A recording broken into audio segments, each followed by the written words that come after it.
Alrighty, Doc here from North America. Good morning, good afternoon, and good evening. Just another fun-filled day. It is Thursday, and we're getting some commercials here so we can see what's going on our making sure we can hear everything. That's for sure. And let's see. Let's close that. Where is it at? There we go. I can see it. There it is. Good. I can hear me and I can see me. So this is a good thing. Excellent day. All right, let's move this around a little bit. We just have to move one or two things around. You can see what do we have here this morning. We have it. There's the euro, right? Not the euro. The Swiss franc this morning. Conversation pretty much is. I guess you could say there's a couple conversations this morning that have an effect on pairs, trades, and so forth. The interest rates. We see where the Federal Reserve actually raised rates for the first time since 2018. You start to wonder, 2018,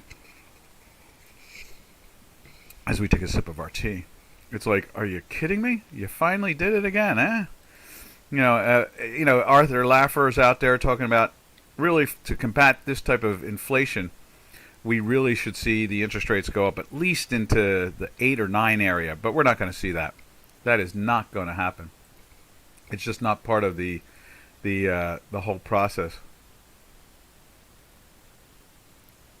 But in the end result is, in the end result is that's the problem.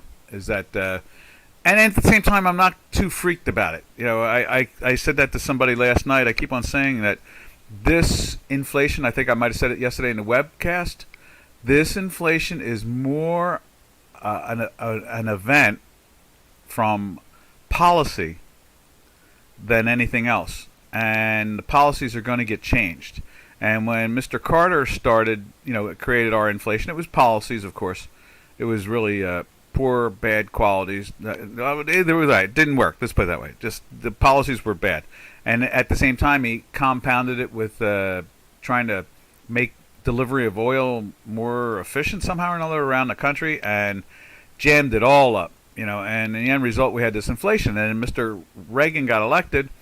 And then he came into office in January, and that was the peak of inflation. And inflation was like 15.5%, and interest rates were up at 21%, and they peaked out, or 21.5% right there. And then he got elected. Then when he got sworn in, boom, it started to fall down because they didn't really, in the end result is it just didn't. His policies, his concepts, his ideas, in the end result, brought functionality to government. And that's what it really comes down to. So I'm not really that concerned. More concerned about the $9 trillion balance sheet that the Federal Reserve carries, and how it would be nice if they could slowly liquidate some of that. That would be a nice thing. And basically, that would give them bullets for when it is necessary again. But that is really where we're at the moment. So it's not the worst thing in the world, as much as we would all like to think of it that. And there's no doubt, if you're making a choice between moving in a vehicle or doing something, driving and fueling it up versus food and so forth, there's no doubt about it. It is enormously painful for so many. And at the same time, we have we have other issues to deal with. That's pretty much what it comes down to. All right, so there it is. You can see the Swiss trying to move down there. You can see that. That's the pairs trade that we're looking at the moment. And at the same time, let's see if we can find it here. Let's see, just double check J4X. All right, where's it at? Oh, there it is, right there. Okay, and let's see if anybody stopped in and said hi. Hi. And no one's saying anything. So okay, we're not in trouble or anything like that. We haven't dodged answering a question, so that's a good thing. And you can see there with the Swiss on the J4X, all that green, but the white line turning down, just like we are doing right here on Chicago Quant. You see our mathematics doing the same exact thing as the J4X. So they're working the way they're supposed to, both of them, doing their fine job. And, the I guess the surprise out of it all is, in some ways, if I had to use a currency that I feel like I could trust to give us an opinion on what's going on, I really have to say I look at the Swiss. So the fact that it's not being rushed to as the last resort type of thing, to compensate for not wanting to be loaded up in dollars, and the fact that they're selling down the Swiss says to me in my head, in my simplistic way of looking at it, and that is that, okay, maybe the world is not as in bad a shape as it was, say, just a week and a half ago, 2 weeks ago, and that's a good thing. It is definitely a good thing. So, but what it really comes down to in the end is, what can we say? I guess that's, in the end, it seems like life is moving along the way we want it to. Yeah. So, in the end, I guess we can say, hooray. All right. Oh, there you go. Kelly's saying, hey, Doc, how about the Euro Swiss? Yeah, let's take a look at that.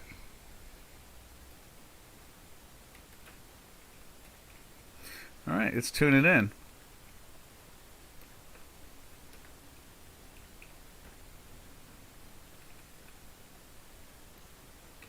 Let me go. I'm just typing. I have to answer somebody.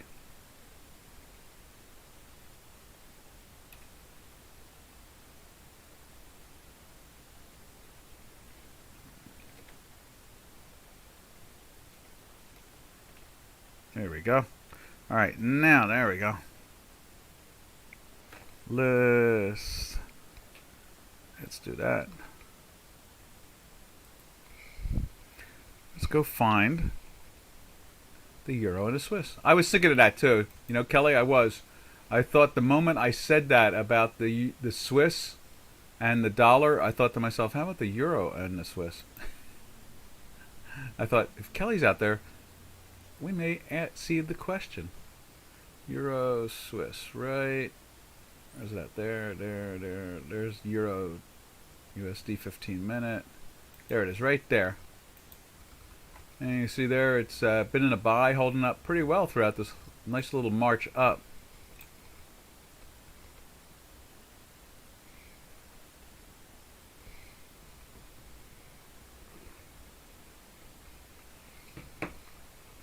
All right. As I take another sip of the tea, that's nice.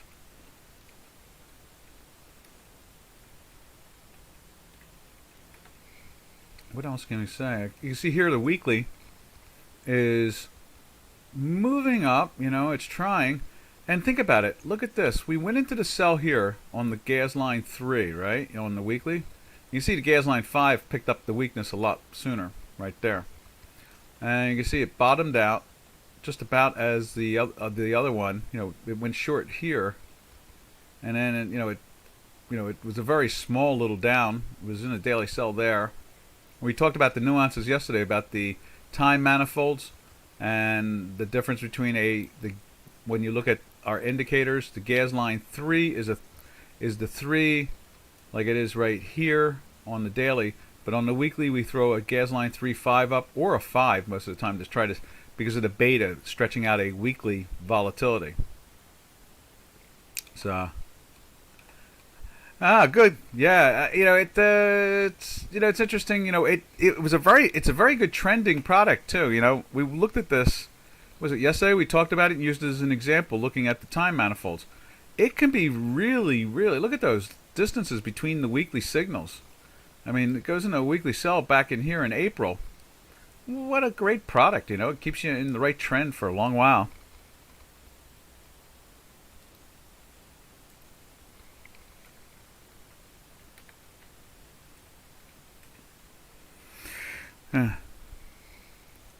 So the end result is we see the congestion. Probably this is the war, really. I mean, they probably were picking this stuff up.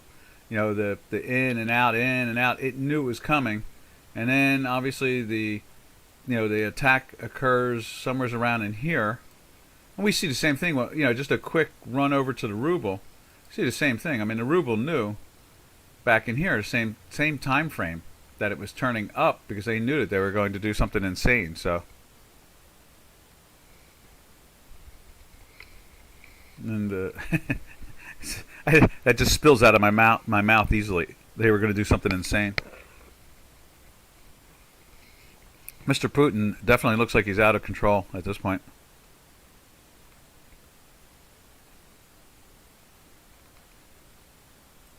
And in the end result, I don't know how this all plays out in the end, but I don't believe that it's going to play out anything like Mr. Putin thought it was going to play out, which is, in the end result, I don't know what else to say, but ouch, ouch, ouch.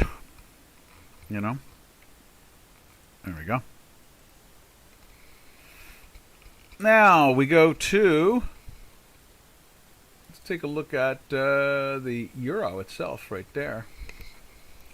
Oh, and let's just, before I jump over, let's put the euro Swiss up on the J4X, just to take a quick look at it that way too. You can see the same thing with the strength, just like our work. Same thing. So, as I say to traders on here all the time, is that this indicator system that we've designed, which I'm supposed to write something up about, I will get around to that. I'm sorry, Janos, and blessings to your family. That we'll get that straightened out. We call that the Manhattan indicator, basically. That's what that is. It's taken from when the physicists were working on the Manhattan Project, and when they weren't working on not Heisenberg, what was the guy's name that ran it all? I forget. Out in New Mexico, when they weren't doing his work, they were running it on the computer. They were using the mainframe for stock market. So that is what it is. It's a weird story and a fun story, and we've told it here before. Someday we'll have to, actually I have to label the webinar the Manhattan Project and the Stock Exchange, and we will explain that story again. All right, from there, as I say, we want to take a look at the euro. So let's just look at the dollar-euro pairs trade right there. You see it's trying to do its little lifting up at the same time. Let's put it up over here on Chicago. Oh, it is up on there already, Chicago. There it is. Yeah, so, we went into the daily buy yesterday right here. Got to get our little green line in there. Somehow or another, the red line has disappeared. And let's get the green one up in there.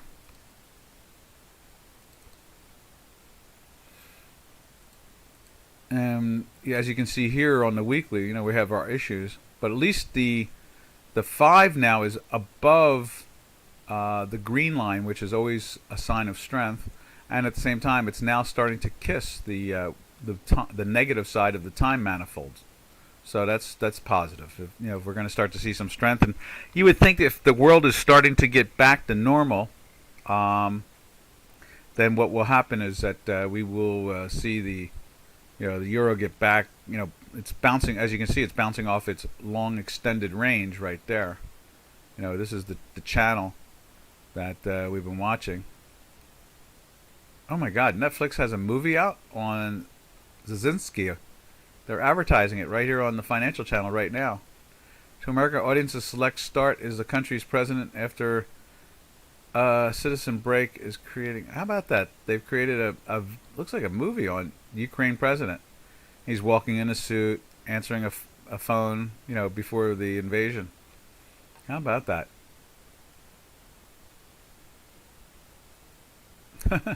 That's so nice.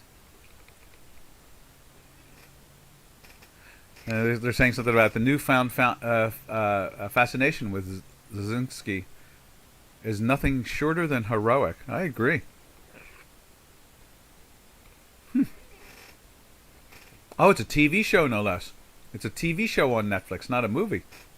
And the actor looks so much like him, too.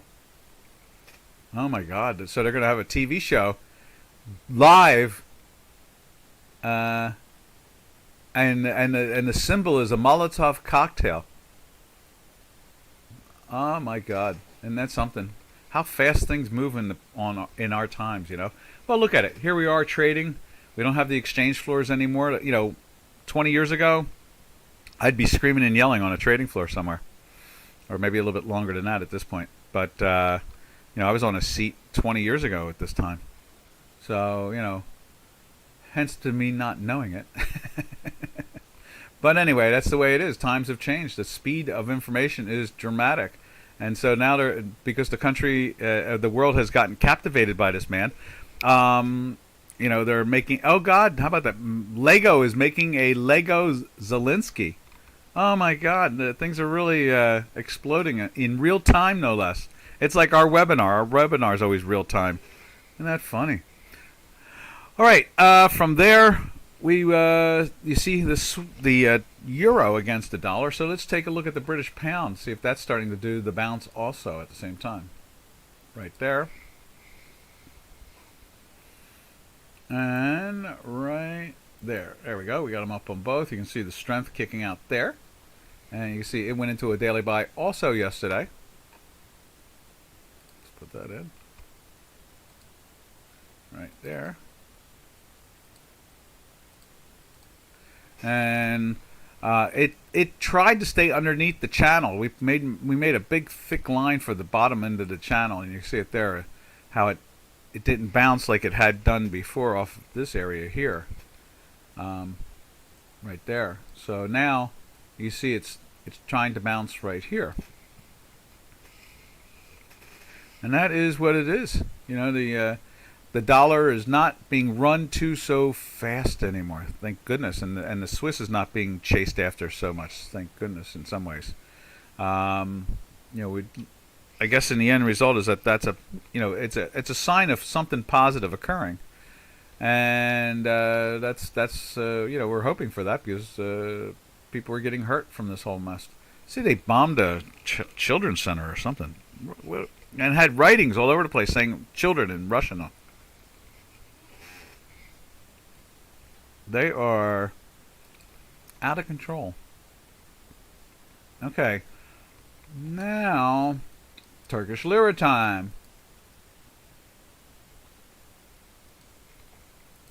There's the dollar Turkish lira. You see it's been bouncing against the big rectangular box right there.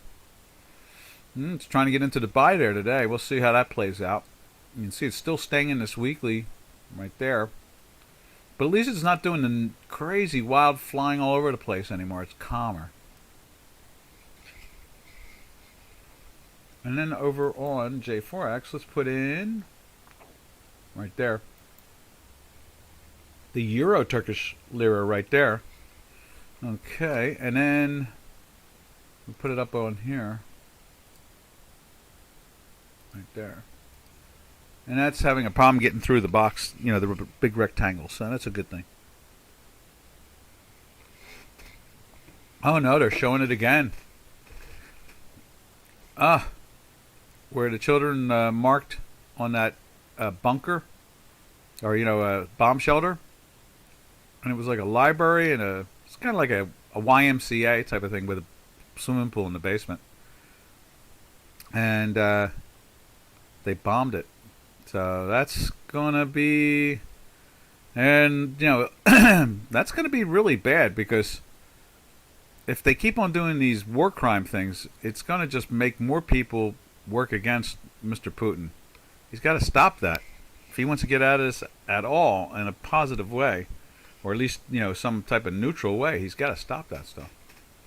Let's get it up on Chicago. Oh yeah, it's up on Chicago there now. The euro. So the Euro Turkish lira, you can see it did close in the daily buy there yesterday, right there. Let's put our line in there.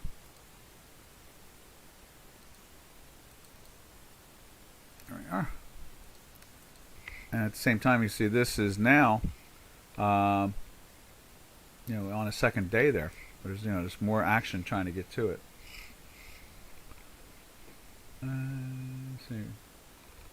Not much more to be said there. Just playing with that yellow line we've been watching for a long while, but it's not breaking the rectangle, so that's pretty good. And we went into the weekly buy last week, and I guess that's the firmness we're seeing there after it went into the buy there and then climbed up and fell into the sell. This is so much more sensitive in a positive way, watching the Euro Turkish lira versus the dollar Turkish lira. Let's see. Let me see. And from there, Now we'd go over to the Canadian, the dollar CAD, right there, and it's in a second day of the sell, which is interesting. It's finally joining in with the oil market, really, right there, because this normally goes down, usually, let's say usually, and when oil goes up. And let's just show you. Let's see, where is it at? Right there. We can close that. That's the chart we sent out earlier today. And we can go there. And there's crude oil, and you can see it's trying to lift up this morning on the spot contract right there. We're getting some strength out of it. Now the weekly has not, broken down too much really. This is a 5. Matter of fact, it has a super, but we haven't even turned a super on this. This is a Gasline 5 with a super, so it might have the 7 in it. And then, what we can say about this, you can see, it played with the manifold here, and then, just kept on climbing again. And we got that strength out of it. Now we're coming down towards the manifold a little bit, and it's stopping. It's not even touching it. So the oil contract, should be firm. I mean, the world is hungry for oil, war or no war at this point. So between the odd situation of the war, and now at the same time, we're looking at the need for energy at the same time. Put the two together, and it really makes it a tough situation. It does drive prices up. There's no doubt about that. Nice sip of tea again. And that's why you can see it up on the J4X. There's the dollar Swiss, and on the right is the oil itself. And then normally, what we usually expect from something like that is to see a little bit more firmness in the gold. Not there, right there. There we are. And you do see it's trying to lift up price-wise. Our work is not really turning up, but then again, our weekly is doing the same thing as like crude. It's playing above, played with the downside a little bit here. It started to look like it was trying to break down and then turned right back up again, and sure enough, we got that strength out of it. We're doing it again here. We'll see how long that lasts. If the weekly finds a way to start to turn and get back into that direction there. Oh, hey Robin, how you doing? Gold and silver. You want to see? Well, there's gold. Here, I'll show you silver. Right there. Silver is doing a lot more flirting on the upside than. Let's give that a refresh. But silver is definitely looking a lot. Well, both of them are. Gold and silver are both moving up. That's for sure. Let's just give it a 1-day refresh. There we are. Yep. So it's got a little green dot there. They got the red dot there, and it's way higher. Matter of fact, they've really lifted it up, haven't they?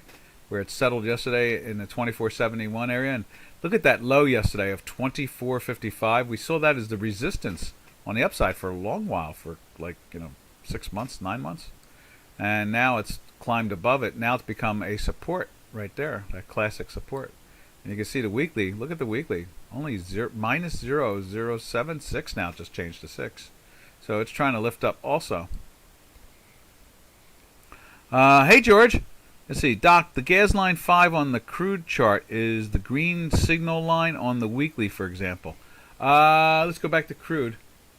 Yeah, crude, it's got a wilder volatility.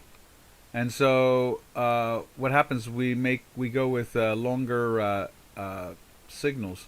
Matter of fact, it actually has a 7, but I've never been happy with the way it is right there. Let's just turn that on. I'll show it to you. When we get a dash like that, and see how it seems to be buried. Something must be wrong with the calculation, because that doesn't look right at all. That's a 7. See it right there? Maybe I'll make it thicker. Can we make that thicker? You know what we'll do is make it a solid line and make it thicker. You'll see it. Yeah, something's wrong with the 7 in that. I have to go back and look at the math and see why it must have been coded wrong. Because look how tight. It's almost like a dead line. It doesn't, matter of fact, it doesn't even look like, does it make it into the minus there?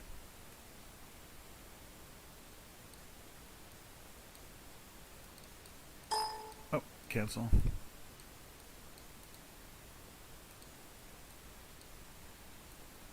Now how did it, there's something else underneath it now that I'm seeing that. Ah, okay. So there's another one in here. Let's remove that. Or better yet, this will answer your question, I guess, in some way. Let's do this. Let's put the 3.5 in there and see how that looks. Didn't realize it's underneath there until just now. No wonder I'm having a problem with it. So there's the, let's fix that so you can see it the right way. And so that would be green. That would be the histogram. So, no, it's the white is the histogram. Green is the line. That's it. There we are. And then that's a line. And then the manifolds need to be gold. And then let's look at like that, the way it's supposed to be, with a dashed line. There we are. Now let's see this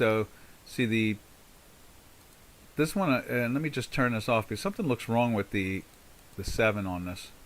I've been meaning to go back and check the math on it as the indicator itself. Style. We want to just go with style. Format. Style. There it is. There we go. So that's a 5 with a super 7, and you can see here's a 3 with a 5. So let's do this. Let's move this up. I like doing research. This is fun. And move that up to there like that. Let's do this. There. Let's move the daily tighter. And so you can see here, right there, you can see it goes into the cell. See the 5 is the super in this one. So you can see the blue line makes it into the minus right here with the green line, because this is a 5 up in here. Now this is the 3 underneath here overall though. So this is a gas line 3.5.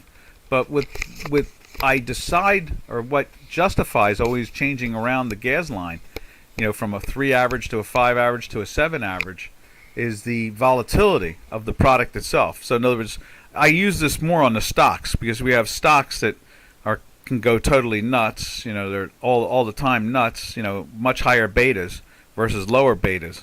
Does that make sense to you, George?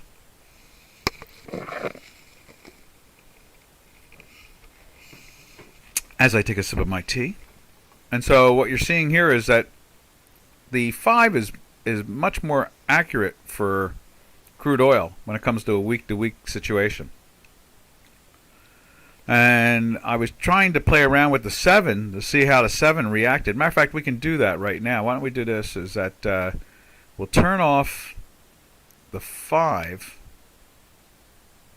format indicator. There's the 5. We can remove it even. The 3.5 super. Let's just remove that. Like so. Okay, and then let's add a gas line 7. Like I said, I've been meaning to go back and fix that. I want to see how 7 reacts, because 7's kind of neat. Sometimes a 9 is interesting on some not currencies, some stocks. We have a 9. We have a bunch of them written, you know, for weeklies and dailies and monthlies and so forth. There is a gas 7. Where's a gas line 7? There it is. And we want to make that a property of the weekly. Now I'm really confused. Why can't I get it into a 2? Cancel. Alright, let's try this again. Add it.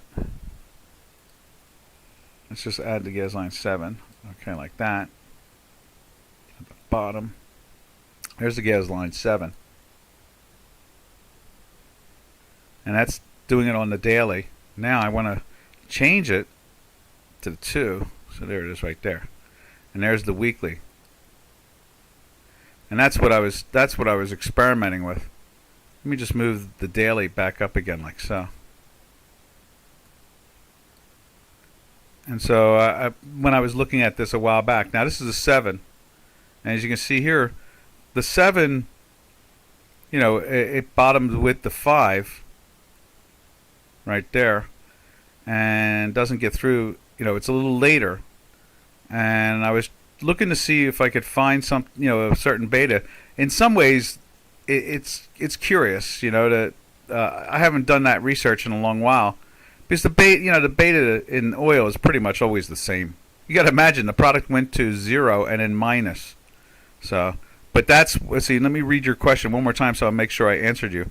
So, Doc, the gas line 5 on the crude chart is the green signal line on the weekly. Yep, exactly. And I have it was a super too. So I was trying to, and that has a 7 in it, but it's not working right. I have to check the code, but and it hasn't been working, and I just leave it there to remember to go take a look at it one day and try to fix it. But this is a 7 underneath it, and I just watch the way the 5 does a better job. It does a much better job dealing with the weekly on, and we do that too on the currencies. You'll notice most of the currencies have a 5 also. Their beta just fits to that. Now let's go to the format the indicator again. I'll just remove that altogether.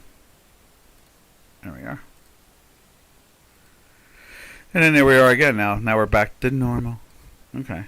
And we're not really using the super on this, whereas we do on other things. We like to see how the 3.5 super is a very insightful product, as I explained yesterday. All right, where are we at now? Let's jump over to. We're jumping over to.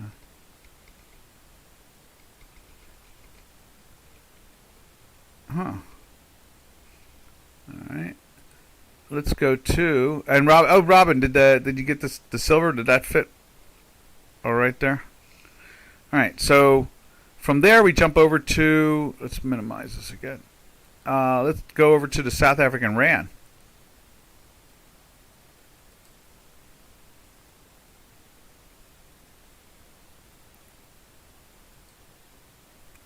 Right there. And put it up on J4X. Right there. So we have, what do we have? No, thank you, George. Thank you for asking questions. Makes it fun. Makes part of my love of doing the webinars is that. Just being able to explore new ideas. What we see here is South African Rand still trying to perk up a little bit. Yesterday, remember we looked at it, and today's the 17th, and it's trying to lift back up. And yesterday it was high. It was up the highs of yesterday there, but then they finally rolled over, which is really nice. Complementing that weekly sell signal. And metals complex is very firm. There's no doubt about that. We're seeing a lot of firmness in every direction. All right. From there, what do we do? From there, we go to the ruble. I think we threw that up this morning. The ruble, was reading all this calamity that was going to happen. And I guess maybe, who knows? Maybe every time we thought it got into a weekly sell and it would fail at it and turn back up, I guess maybe inside they knew, the big players, that this was going to happen. This could not have just happened in a very short, few months. This must have been talked about for the last 2 years, like, we are going to invade Ukraine. We are going to invade Ukraine. I'm sure that was known by many inside, official areas. So they probably are always, every time we seen it go into a sell, it would die. It would stop. It was like, I kept on thinking, yay, we're going to go back to 49.50 again. And it would be like in the high 70s or low 70s going towards 60 or 68 and stall out. It's like, what's wrong with this thing? Why can't it get going? It's one of the largest oil producers in the world. It has all kinds of minerals. It has an educated workforce. what is the malfunction there that they can't get this country really rolling along? You know, the Russian Federation in general, or just the whole Russian Federation. Obviously, it's the political structure is having issues with physical reality somewhere along the line there. All right, from there we go over to the yen. Let's see how the yen's looking. And there's the yen.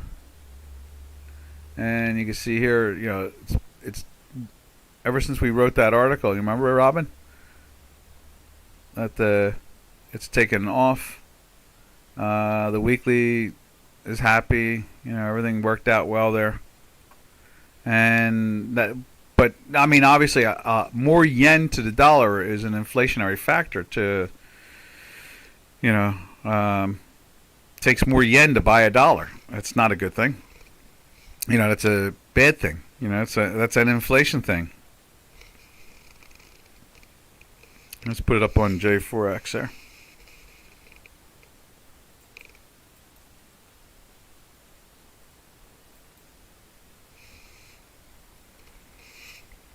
All right, from there, what else are we doing here? From the yen, I guess we'll go over to the Mexican peso.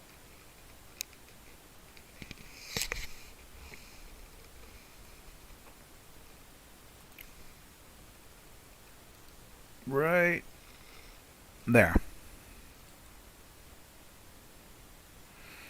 And you can see that pressure. You know, at the end of the day, they knocked them down. That was interesting. They were hugging this area there.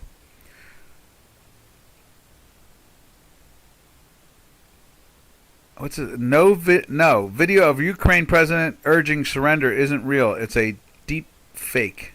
How about that? They put a video out saying that. How about that? The electronic age. It is so funny. All right. So you see here the peso, you know, heading towards the center of its range again. It's been all over the place when it comes to falling out of its range too. Obviously, we have to put our math to it again and try to figure out what the real range again is. But that range had lasted for a couple of years, so we are a little surprised. But then I guess this is the inflation bulge. I think that's what they call that too. A bulge, or an inflation bulge. Look at that. All that red on the J4X. Right there. White line underneath the dashed line. You know, just pressure. Same situation. What's this? We pound stand with Ukraine. Who is that? AFL-CIO, the union over here. Good for them.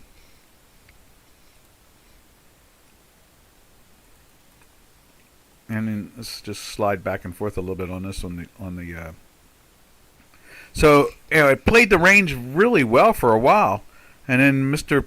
Biden did something on this one right here. This was the conference with the three of them. We always mention that, why it seemed to have stepped out of the range, and something definitely freaked it out for sure. Whatever Mr. Biden said to Prime Minister, the Prime Minister of Canada and the President of Mexico, obviously has pushed that range around a little bit. All right. And so that's pretty much the end of the currencies, that the ones we look at. Anytime anybody has a currency they want to see, just throw it up on the chat line. We'll go take a look at it. All right. Now, where do we go from here? We go from here. Let's see. Let's just minimize that for the moment, like so. And there is the.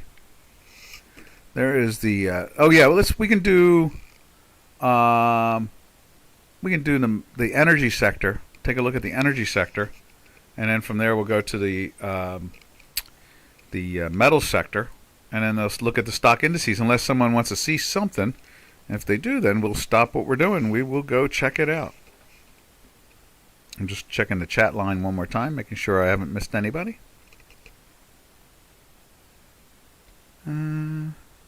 There you go. Cool. And what else can we say about any of that? I guess nothing at the moment. Now, let's go over to... That's the spot month now, May. And so you can see that strength there, and it's trying to get into the buy. Let's take a look at J4X and look at Brent. Right there. There's Brent. Look at that, making that quick little curve down here at the bottom. So I guess we're starting to, and look at that hinky ASCII bar trapped in the center. Maybe it's going to bottom out and start to turn up, just like our spot crude oil is doing here. But check out this. This is our back month. This is the back month of crude oil. So this is June, which is not that far off. Speaking with which, Robert, if you're listening, whoever's getting these Junes, see if they want to get pushed out further. You might want to give them a call or something, do something like that, or send an email to them. Like all you June oil contract followers, would you like to see a let's see, so June, July, maybe they want to see like an August or something like that. See which one they might want to see. And then you can see here the back month, we're flirting with the buy, but we're not even there. Both of them are very strong in the weekly signal, so that's all right. We're not confused by that. It's just that the back month or the contango, as much as it's showing strength today, it is not lifting as much as you would think.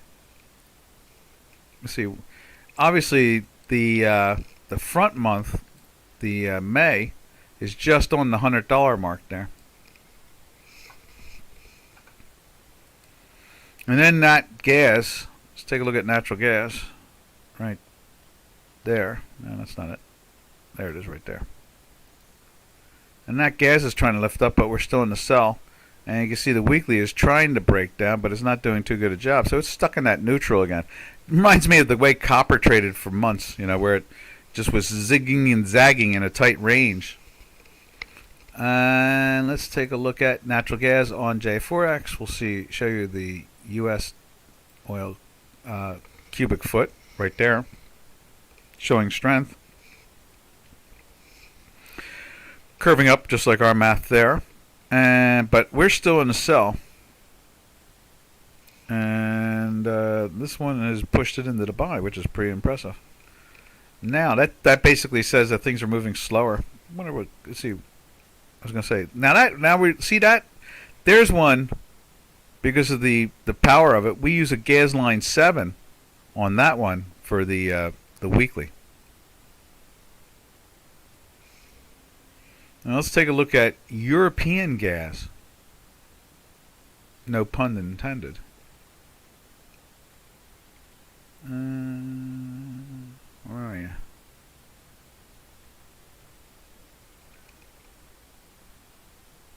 US 30, no, that's not it. Is that it right there? I think that's it right there. There it is. European gas still stuck in those 24s.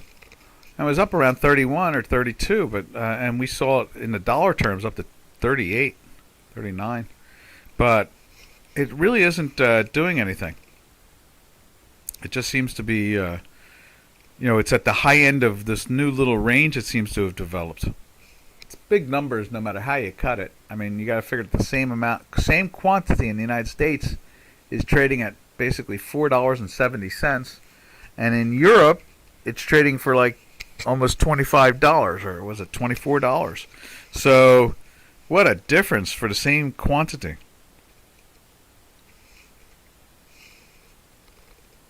All right, from there, where do we go from there? Let's go over to the metals complex.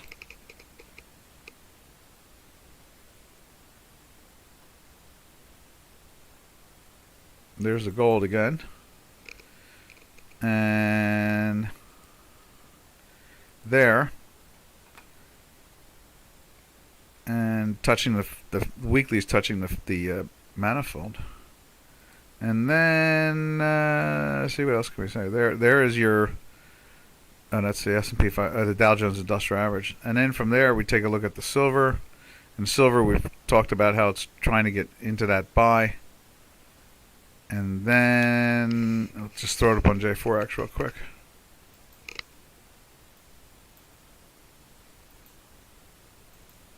Right there. And look at that. They even have a green hinky, and you can see it's turning up there too.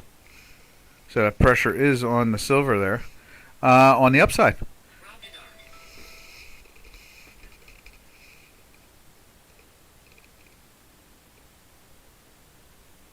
Monsieur Robin. And then let's take a look at copper. There's copper underneath it. Copper's on the second day of a buy and lifting up.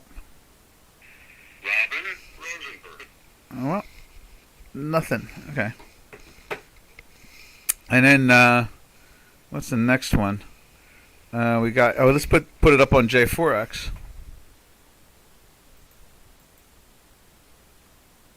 Right.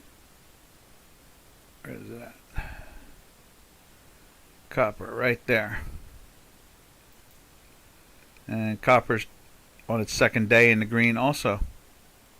And our weekly, you can see the weekly how firm it's acting. It's not acting weak, that's for sure. As much as this, look at the choppiness. You see what I mean? Like when I said, like, look at the 7 in what product was that? Natural gas. Yeah, I mean, really, look at the way that acts. I think we use a 7 also in platinum. We'll go ahead and check. But there's the copper. It's doing the same thing.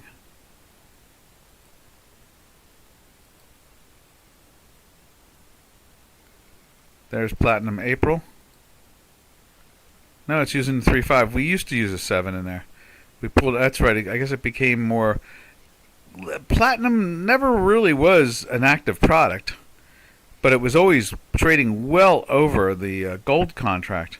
But now that that seems to have changed, I think we brought down the indicators. We found that it was trading better again in the lowers because of the beta had dropped, or the illiquidity. I guess the illiquidity had dropped. And in other words, when I say a beta, a lot of times the beta is looked at as a combination. It's a combination of volatility and volume. They even have a high beta index out of the old New York Stock Exchange. And so we look at it on a high beta, low beta situation for the gas lines. So it has to be a combination of liquidity and volatility. That's how we look at it for deciding on the gas line. I don't think I said that before. I think I just said the high. I always just throw it out there as the beta, the high beta or low beta, and people automatically assume that's stock. But they created the high beta index back in the 80s when the volatility had kicked up, but the products became liquid, not illiquid. Usually, when something is wild, it usually meant that it was illiquid at the same time. But in the modern era of investing with options and binaries and just a whole change of the whole structure, they created defining things at high beta, past 1, and then above 2, and so forth.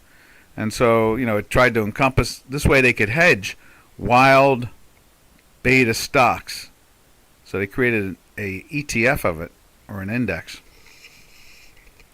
Yes, all the way back in the early 80s they did that. All right. They were trying to combat volatility. The volatility had, for many, probably why commodities were fascinating was for many decades, literally hundreds of years, stocks traded very docile. They went up or down a half a dollar a year. I mean, they didn't really move much. And then the commodities trade like they do today. I mean, one of the things I used to laugh at is cotton.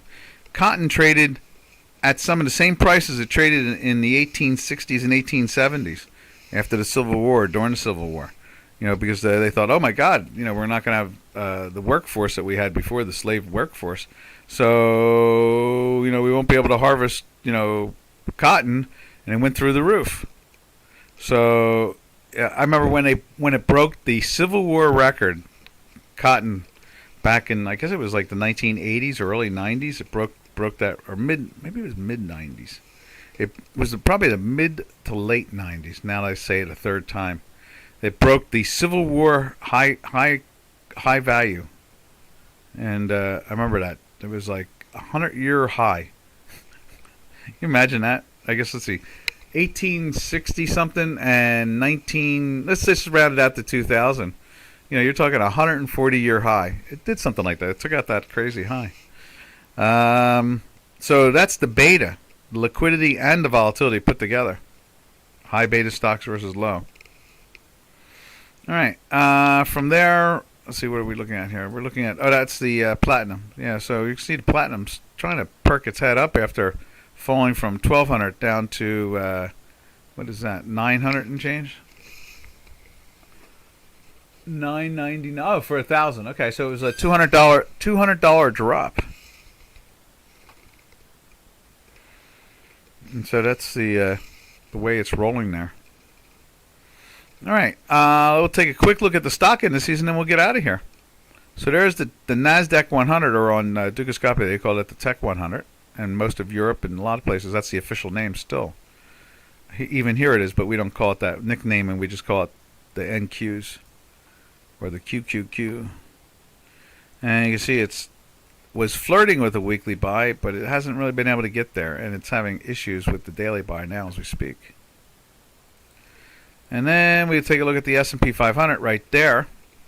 It was much higher on the weekly basis. You can see there, matter of fact, the weekly is that a minus?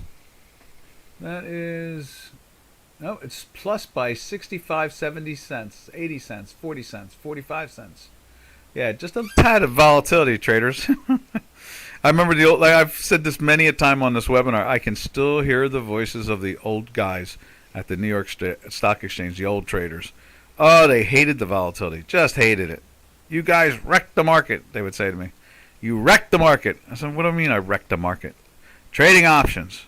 Yeah, used to go up or down $0.50 a year, and now we've got to deal with $0.50 a day. But I wonder how those guys feel now that it can go up $8 or $9 in a day a stock with no problem. And then last one we'll look at is the Dow Jones Industrial Average right there. And you can see there Dow is least of the weak ones. And you can see it's cleanly reaching right through the weekly buy number. So it's past the zero line. So that's looking pretty cool. Matter of fact, let's take a look at one more indice. The Russell 2000. Let's see what the Russell's doing. There it is right there. And there's the Russell, still buried down at the low ends of the range of the last year and a half.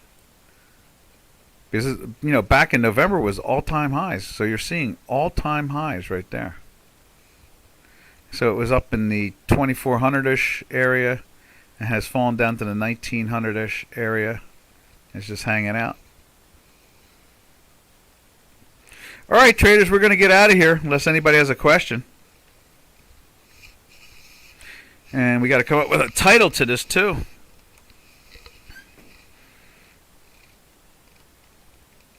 And I think we will call it inflation and pairs trades, because that is truly, that was how we started this off. We started talking about the inflation and how we don't really think that it's going to be as, I don't think it's going to be as harmful. I mean, there's no doubt people are paying high prices now for food, much higher prices, and higher prices for, fuels and heating and so forth. There's no doubt about it. But I don't think it's going to be like the how we went through the 1970s and remember, inflation started when the Federal Reserve in 1969 or we got off the gold dollar standard, and they let the 30-year bond float. It had been fixed since the Depression. For 30 some odd years it was fixed. And I've said too, don't be surprised if quantitative easing lasts that long also. It could go on for another 15 years. But I don't think it's going to happen that way. I think the inflation is going to be under. They're going to find a way to get control of inflation. And I think that at the same time, I think we're going to have much more responsible governing people coming in over the next 2 years and 3 years that are going to straighten a lot of this issue problem out, and that's the real big thing right there. My favorite bottom in high grade copper. What's that? What's your favorite bottom?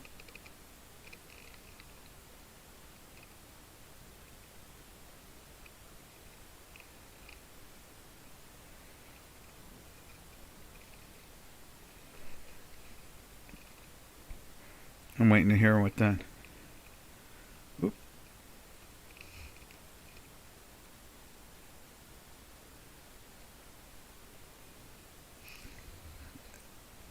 Yeah, I guess Robin's not going to elaborate on that.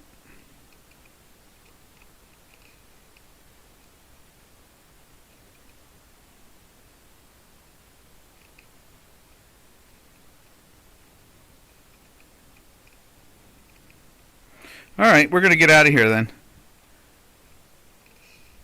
All right, Robin.